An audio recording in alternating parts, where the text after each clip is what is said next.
नमस्कार, मी प्रिया. तुमचं पुन्हा एका नवीन व्हिडिओमध्ये स्वागत करते. आजच्या व्हिडिओमध्ये आपण 38 साईजचं ब्लाऊज बघणार आहोत. तर इथे मी या व्हिडिओमध्ये फ्रंट पार्ट स्टिचिंग करून दाखवलेला आहे. जर तुम्ही माझ्या चॅनलवर नवीन असाल तर नक्की माझ्या चॅनलला सबस्क्राईब करा आणि व्हिडिओला लाईक करा. तर आपल्या नेहमीप्रमाणे आपलं अस्तरचं ब्लाऊज असल्यावर जी आपली पहिली स्टेप असते ती आपण इथे करणार आहोत. ती म्हणजे अस्तर आणि मेन फॅब्रिक जॉईंट करायचं. हे जॉईंट करताना टीप ही व्यवस्थित आली पाहिजे. कपड्याच्या खाली किंवा अस्तरच्या व्यतिरिक्त मेन फॅब्रिकवर नाही गेली पाहिजे आणि खूपच कडेला किंवा खूपच मध्ये सुद्धा नाही घ्यायची आहे. जर आपण खूप कडेला घेतली तर ते अस्तर आणि मेन फॅब्रिक आहे ते वेगवेगळं होण्याची शक्यता असते आणि एकदा स्टिच केल्यानंतर परत ते स्टिच करता येत नाही.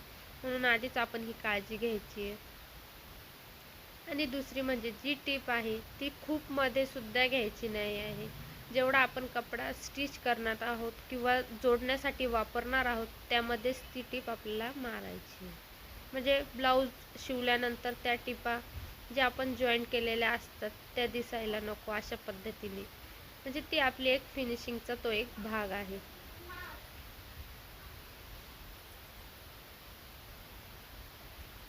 ह्या पद्धतीने स्टिच केल्यानंतर जो आपला एक्स्ट्राचा कपडा आहे तो आपण लगेच कट करून घ्यायचा. आणि हे कट करताना अस्तरचा कपडा कट नाही झाला पाहिजे याची आपल्याला काळजी घ्यायची आहे.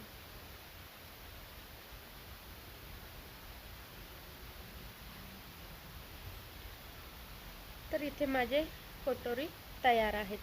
तर मी कटोरीचा आता टक्स देणार आहे. तर इथे टक्स देताना खालचे जे दोन्ही पॉईंट आहेत ते एकसारखे जॉईंट करून घेतले.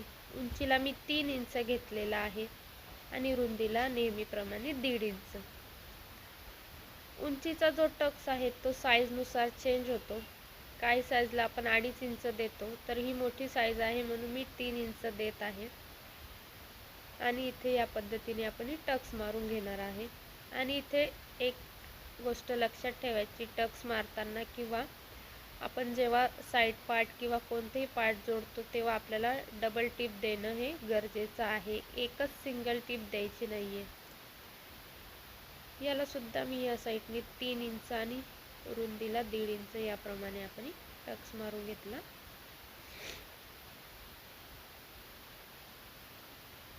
स्टिच करताना व्यवस्थित बघायचे टीप व्यवस्थित येते का नाही, का टीप खराब येते आहे.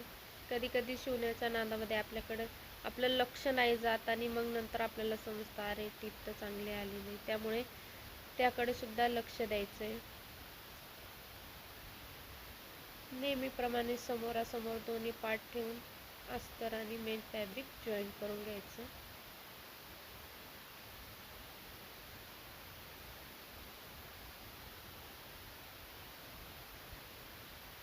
जर तुम्ही नवीन शिकत असाल तर ही जी पद्धत आहे ती साधी आणि सोपी आहे.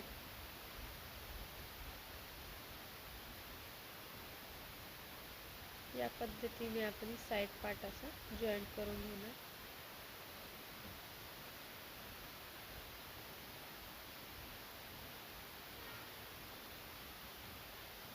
माझ्या चॅनलवर तुम्ही नवीन असाल तर नक्की चॅनलला सबस्क्राईब करा आणि व्हिडिओला लाईक करायला विसरू नका. मी याच पद्धतीने छान छान व्हिडिओ तुमच्यासाठी घेऊन येणार आहे. आता त्याच पद्धतीने दुसरा सुद्धा आपण साईड पार्ट जॉईंट करून घेऊ.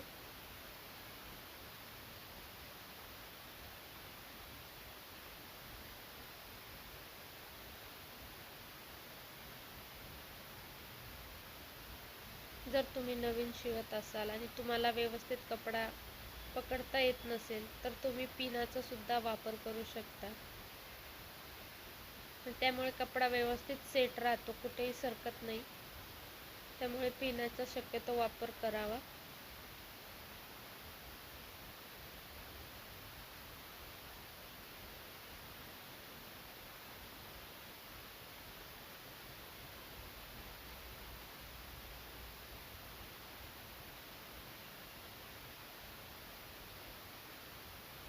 आता याचे सुद्धा आपण एक्स्ट्राचा जो कपडा आहे तो कट करून घेतला.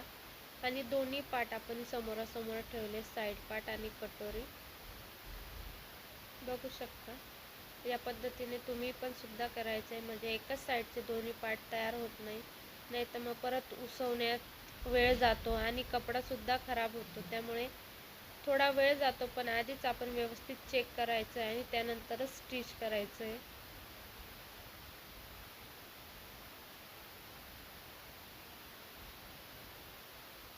बघू शकता. आणि त्यानंतर आपण परत एक एक्स्ट्रा टीप देऊन घेणार आहोत, म्हणजे ब्लाऊज टिकायला सुद्धा छान टिकतो, जास्त दिवस टिकतो. अशा पद्धतीने दुसरा पार्ट सुद्धा आपण याच पद्धतीने स्टिच करणार आहोत.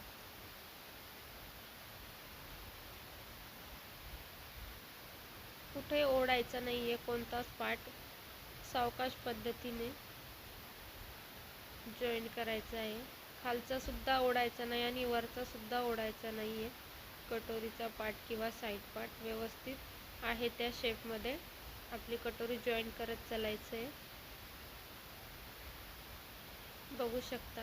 आता इथे मला कटोरीचा आकार थोडा गळ्याचा तिथे चेंज वाटतोय, म्हणून मी ते थोडा गोलाकार देऊन कट करून घेतला. जेव्हा आपल्याला गळ्याचा आकार थोडा चेंज वाटला तर साईड पार्टचा जो नेकचा भाग आहे तिथे कधीच कट करायचं नाही, फक्त कटोरीचा जो भाग आहे तिथे कट करून घ्यायचं आहे. आणि पहिले तर शेप द्यायचा आहे खडूने आणि त्यानंतरच कट करायचं आहे. आता आपण खालची क्रॉसपट्टी जॉईन करणार आहोत. ते सुद्धा मी पहिले समोरासमोर ठेवून घेतल्या दोन्हीही.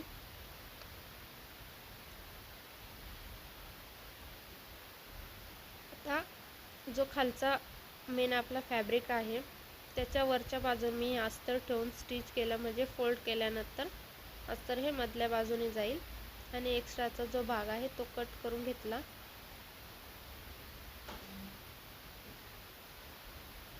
आता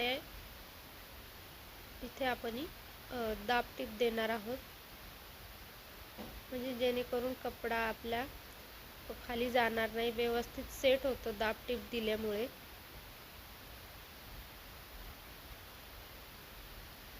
बघू शकता. आणि आता जो मेन फॅब्रिकचा एक्स्ट्राचा कपडा आहे तो पण आपण इथे कट करून घ्यायचा आहे.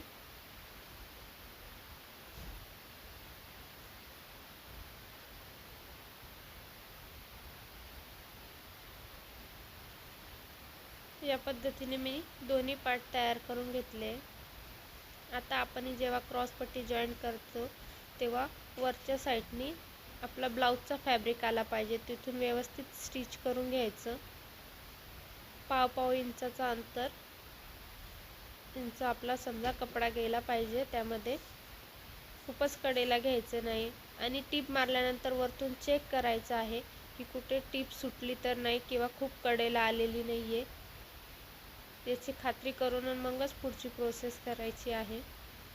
म्हणजे छान असं येतं, ब्लाऊजसुद्धा दिसायला छान दिसतो, फिनिशिंग छान येते. आणि मी दाखवलेल्या पद्धतीत तुम्ही तसं स्टिच करून बघू शकता. आपली ही क्रॉसपट्टी लावून झालेली आहे.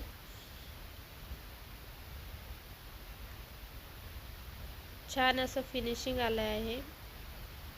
आता मी इथे गळ्याच्या इथे आपली जी आय हुक पट्टी आहे ती त्याचं मेजरमेंट घेणार आहे, जे आपलं कस्टमरने आपल्याला ब्लाऊज दिले त्यावरून. जी त्यांची तयार आहे त्यापेक्षा थोडं एक्स्ट्रा आपण घेणार आहोत स्टिचिंगसाठी. बघू शकता. आता मी ते मोजते आहे आणि त्या पद्धतीने मार्किंग करून ती जी परफेक्ट आहे त्यापेक्षा थोडं जास्त अंतर घ्यायचं आहे आपल्याला स्टिचिंगसाठी. आणि जो एक्स्ट्राचा कपडा आहे आता तो आपण कट करून घेणार आहोत. त्यामुळे गळ्याचं अंतरसुद्धा व्यवस्थित येतं आणि आपली आय हुक पट्टीसुद्धा परफेक्ट येते. या पद्धतीने आपण कट करून घ्यायचं आहे. चला तर मग आपल्या इथे पार्ट असे जोडून झालेले आहेत.